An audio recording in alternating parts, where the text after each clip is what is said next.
پاکستان نے جو سینٹ میں خالی نشستیں ہیں ان کے لیے شیڈول جاری کر دیا ہے، جس کے مطابق کل تمام ریٹرننگ افسران نے پبلک نوٹس جاری کر دیے ہیں۔ تو اس کے مطابق آج اور کل جو آنے والا کل ہے، یعنی 15 اور 16 کو جو بھی پراسپیکٹو کینڈیڈیٹ سے وہ اپنے نامینیشن فارم یہاں پہ ریٹرننگ آفیسر کے پاس جمع کرائیں گے۔ اس کے بعد پھر اسکروٹنی کا عمل ہوگا۔ اسکروٹنی کے بعد ان اگینسٹ ایکسیپٹنس اور ریجیکشن کا پیریڈ ٹریبیونل بن جائے گا، تو وہاں پہ بھی کوئی جا سکتا ہے اگر کسی کو بھی آر او کے فیصلے سے اختلاف ہو ایکسیپٹنس یا ریجیکشن پہ، تو اس کے بعد لسٹیں فائنل ہو جائیں گی اور اس طرح 2 اپریل کو یہ انتخابات ہوں گے صوبائی اسمبلی میں۔ اچھا سر، یہ بتائیے گا کہ کسی بھی کینڈیڈیٹ کے لیے جو امیدوار ہو سینٹ کا، اس کے لیے خود آنا لازمی ہے کاغذات نامزدگی جمع کرانے کے لیے؟ نہیں، وہ تو پروپوزر سیکنڈر یا آتھورائزڈ ایجنٹ بھی جمع کرا سکتے ہیں۔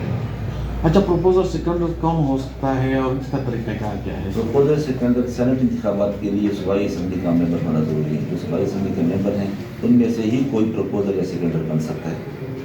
سر، فاٹا کے حوالے سے بتائیے گا، اس کا اسٹیٹس تو ختم ہو گیا ہے، تو اب صورتحال کیا ہے؟ کتنی سیٹیں ہیں خیبر پختونخوا کی؟ جنرل کتنی ہے؟ خواتین یا اقلیت جو کچھ بھی ہو وہ ذرا تفصیل سے بتائیے گا سر۔ ہاں، تو اس وقت جو ہماری نشستیں خالی ہوئی ہیں اس میں 7 جنرل سیٹس ہیں خیبر پختونخوا کے وجہ سے، 2 خواتین کی نشستیں ہیں اور 2 علماء یا ٹیکنوکریٹس کی نشستیں ہیں۔ تو ٹوٹل 11 نشستوں پہ خیبر پختونخوا میں انتخابات ہوں گے۔ کیونکہ فاٹا کی اب الگ حیثیت نہیں ہے قانونی یا آئینی طور پہ، اور فاٹا کا جو علاقہ ہیں، جو ڈسٹرکٹس ہیں، وہ اب خیبر پختونخوا کا حصہ ہیں۔ تو یہ جو 11 نشستیں اس پہ جو ایکس فاٹا تھا ان کے لوگ بھی یا پورے خیبر پختونخوا کے لوگ کوئی بھی کانٹیسٹ کر سکتا ہے۔ اچھا سر، یہ بتائیے گا کہ اب تک کتنے کاغذات نامزدگی جو ہے وہ دیے جا چکے ہیں لوگوں کو؟ کتنی افراد کی تعداد کیا ہے؟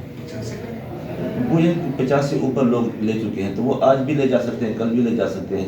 اصل تو یہ ہے کہ یہاں پہ نامینیشن پیپر فائل کتنے ہوتے ہیں، تو ابھی تک کوئی فائل نہیں ہوا، تو آج اور کل یہ نامینیشن پیپر فائل ہوگی، تو کل یہ لسٹ فائنل ہو جائے گی کتنے نامینیشن پیپر ہمارے پاس فائل ہو رہے ہیں۔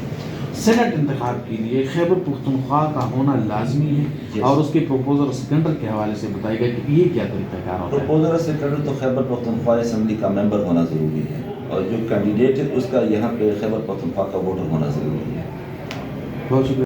ووٹنگ کا طریقہ کار کیا ہوگا اور کس ٹائم سے کس ٹائم تک ووٹنگ ہوگی، یہ ذرا بتائیے گا اس روز کے حوالے سے۔ 2 اپریل کو یہ جو ووٹنگ ہوگی سینٹ کے حوالے سے 11 نشستوں پہ، یہ خیبر پختونخوا کی صوبائی اسمبلی میں ہوگی، اسی حال میں ہوگی۔ وہاں پہ ریٹرننگ آفیسر پریزائڈنگ آفیسر ہوگا، اور اس کے ساتھ باقی جو الیکشن کمیشن کا عملہ ہوگا، جیسے پولنگ آفیسر اپنے فرائض سر انجام دے گا۔ ہر جو ووٹر ہے اس کو 3 بیلٹ پیپر ایشو ہوں گے، ایک جنرل سیٹس کے لیے، ایک خواتین کی نشست کے لیے، اور ایک علماء اور ٹیکنوکریٹس کے لیے۔ اور رائے شماری جو ہوگی وہاں پہ وہ خفیہ رائے شماری ہوگی، یعنی پاکستان کے آئین کے 226 کے مطابق یہ تو سیکرٹ بیلٹ ہوگا۔